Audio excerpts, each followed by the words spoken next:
APSSC Telugu exam రాయబోతున్నారా? అస్సలు tension పడకండి. ఈ పరీక్షకి ఎలా ప్రిపేర్ అవ్వాలి, ఏంటి మన స్ట్రాటజీ అన్నీ స్టెప్ బై స్టెప్ చాలా క్లియర్గా తెలుసుకుందాం. ఇదిగో ఇది మన పక్కా గైడ్. అమ్మో 100 మార్కుల పేపరా?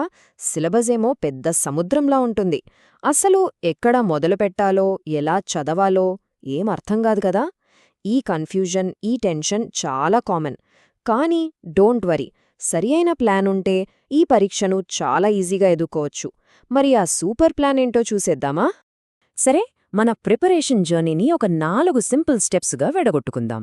ఫస్ట్, ఎగ్జామ్ బ్లూ ప్రింట్ ఏంటో చూద్దాం. అంటే క్వశ్చన్ పేపర్ ఎలా ఉంటుందో తెలుసుకుందాం. ఆ తర్వాత ఒక్కో సెక్షన్ని ఎలా మాస్టర్ చేయాలో చూద్దాం. నెక్స్ట్, ఒక సాలిడ్ 8 వారాల యాక్షన్ ప్లాన్. అండ్ ఫైనల్గా ఎగ్జామ్ హాల్లో ఏం చేయాలో ఏం చేయకూడదో కూడా తెలుసుకుందాం. ఇంకెందుకు ఆలస్యం, లెట్స్ స్టార్ట్. ఏదైనా గేమ్ ఆడే ముందు రూల్స్ తెలుసుకోవాలి కదా. అలాగే ఎగ్జామ్ రాసే ముందు దాని ప్యాటర్న్ అర్థం చేసుకోవాలి. అదే మన ఫస్ట్ స్టెప్. సో ముందుగా ఈ ఎగ్జామ్ బ్లూ ప్రింట్ని డీకోడ్ చేసేద్దాం. అసలు ఈ ఛాలెంజ్ ఏంటో విడదీసి చూద్దాం. ఓకే, మన టార్గెట్ 100 మార్కులు. ఇది అందరికీ తెలుసు. అయితే ఈ 100 మార్కులని ఎలా డివైడ్ చేశారు? ఏ సెక్షన్కి ఎన్ని మార్కులు? ఇది తెలుసుకోవడం చాలా చాలా ఇంపార్టెంట్. ఎందుకంటే మన ప్రిపరేషన్ స్ట్రాటజీ మొత్తం దీనిమీదే ఆధారపడి ఉంటుంది. ఒక్కసారి ఈ చార్ట్ చూడండి. ఇక్కడే ఉంది అసలు మ్యాటర్. రైటింగ్ స్కిల్స్కి 30%, లిటరేచర్కి 30%. అంటే మొత్తం 100 మార్కుల్లో 60 మార్కులు ఈ రెండింటి నుంచే వస్తున్నాయన్నమాట. సో మన ఫోకస్లో మెజారిటీ పార్ట్ ఎక్కడుండాలో క్లియర్గా అర్థమవుతోంది కదా. ఈ టేబుల్ చూస్తే మనకు ఇంకా ఫుల్ క్లారిటీ వస్తుంది. చూడండి, మొత్తం 4 సెక్షన్లు: reading comprehension, grammar, writing skills, ఇంకా లిటరేచర్.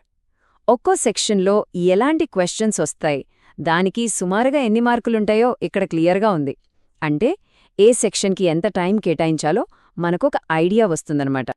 ఓకే, బ్లూ ప్రింట్ అయితే అర్థమైపోయింది. క్వశ్చన్ పేపర్ ఎలా ఉండబోతుందో ఒక ఐడియా వచ్చింది.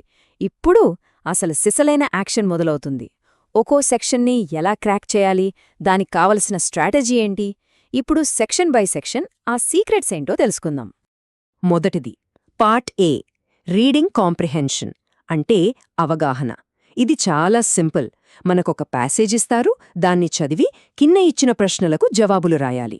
కొన్నిసార్లు మన టెక్స్ట్ బుక్ నుంచే రావచ్చు, కొన్నిసార్లు బయటినుంచి, అంటే అన్సీన్ ప్యాసేజెస్ కూడా ఇస్తారు. రెండింటికి మనం రెడీగా ఉండాలి. ఈ సెక్షన్లో మంచి మార్కులు తెచ్చుకోవాలంటే కొన్ని టిప్స్ ఉన్నాయి. 1, రెగ్యులర్గా ప్రాక్టీస్ చేయాలి.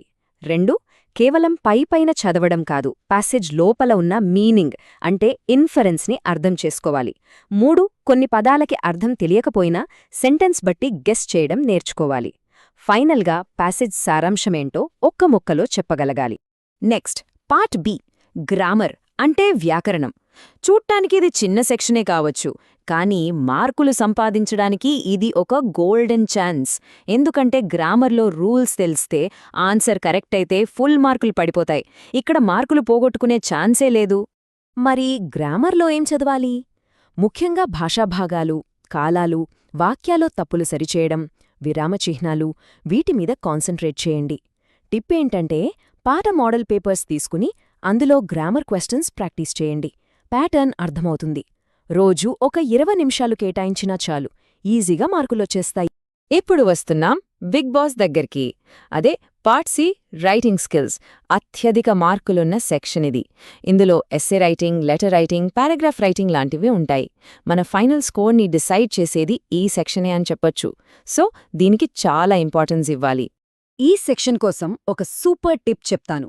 ఏదైనా ఎస్సే కానీ లెటర్ కానీ రాయటం మొదలుపెట్టే ముందు ఆన్సర్ షీట్ చివర్లో ఒక చిన్న అవుట్లైన్ వేసుకోండి. ఫస్ట్ ఏం రాయాలి, మధ్యలో ఏ పాయింట్స్ కవర్ చేయాలి, చివర్లో ఎలా ముగించాలి, ఇలా ఒక చిన్న ప్లాన్. దీనివల్ల మన థాట్స్ క్లియర్గా ఉంటాయి, ప్రెజెంటేషన్ కూడా చాలా నీట్గా వస్తుంది. ఇక final section, part D, literature, అంటే మన టెక్స్ట్ బుక్. ఇందులో ప్రశ్నలన్నీ మన పాఠాలు, పద్యాల నుంచే వస్తాయి. కవిపరిచయాలు, పాఠం సారాంశం, అందులో ముఖ్యమైన పాత్రల గురించి ఇలాంటివి అడుగుతారు. లిటరేచర్ చదివేటప్పుడు బట్టి పట్టడం కంటే అర్థం చేసుకోవడం ముఖ్యం. ఒక కథ చదివారనుకోండి, అందులో మెయిన్ క్యారెక్టర్స్ ఎవరు, వాళ్ల మధ్య ఉన్న సంబంధమేంటి, కథలో జరిగిన ముఖ్యమైన సంఘటనలేంటి?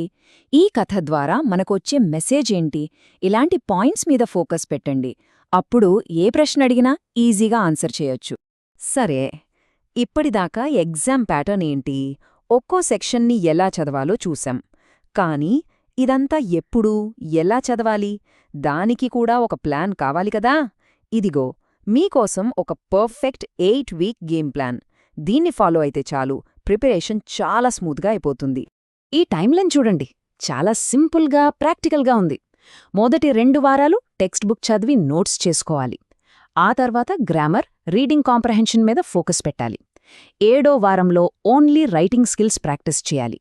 ఇక చివరి వారం మొత్తం ఫుల్ లెంత్ ప్రాక్టీస్ టెస్ట్లు రాయాలి. టైం మేనేజ్మెంట్ చాలా ఇంపార్టెంట్ కదా. ఈ ప్లాన్ ఫాలో అయితే చివరి నిమిషంలో టెన్షన్ ఉండదు. ప్రిపరేషనంతా అయిపోయింది. ప్లాన్ ప్రకారం కష్టపడి చదివాం, అంతా బానే ఉంది. కానీ ఆ 3 గంటలు ఎగ్జామ్ హాల్లో ఎలా పర్ఫామ్ చేశామన్నదే ముఖ్యం. సో ఎగ్జామ్ రోజున మన మైండ్ సెట్ ఎలా ఉండాలి? కొన్ని విన్నింగ్ టిప్స్ చూద్దాం. ఇవి సింపుల్ స్టెప్స్ అయినా చాలా పవర్ఫుల్. ఫస్ట్, క్వశ్చన్ పేపర్ మొత్తం ఒకసారి చదవండి, టెన్షన్ పడకుండా. నెక్స్ట్, మీకు బాగా వచ్చిన సెక్షన్తో స్టార్ట్ చేయండి. దీనివల్ల కాన్ఫిడెన్స్ పెరుగుతుంది. ప్రతి సెక్షన్కి టైం పెట్టుకోండి. అండ్ మోస్ట్ ఇంపార్టెంట్ పాయింట్, ఏ క్వశ్చన్ని వదిలేయొద్దు. ఏదో ఒకటి రాయండి.